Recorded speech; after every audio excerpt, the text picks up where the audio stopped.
We recently marked the 20th anniversary of the tragedy of 9/11, when nearly 3,000 Americans were senselessly murdered.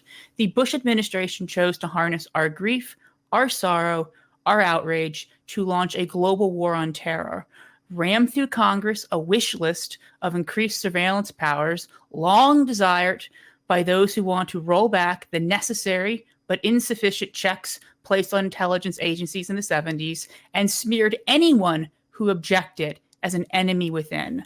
On September the 14th, Congress voted for an 2001, obviously, Congress voted for an authorization for the use of military force against those responsible for the attacks and those who harbored them. 4 days later, on the 18th, Bush signed it into law. Most people in Congress understood this as a green light for the U.S. invasion of Afghanistan, but it was in fact a blank check for war, which Bush interpreted as authorizing a global war without boundaries, borders, or limits on presidential power. Disturbingly, Mr. Bush claimed this meant the U.S. was a battlefield, and the war president had war powers against his own people.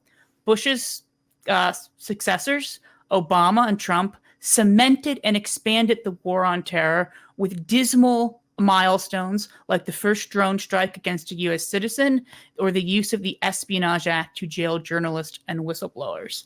In the last presidential election, for those of us who remember the very disturbing post 9/11 atmosphere, both major parties devoted time at their conventions to calls to end the forever wars or the endless wars.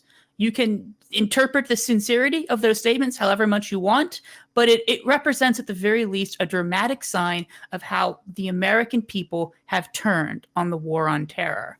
Biden, citing this pledge, has started to end the ground war in Afghanistan.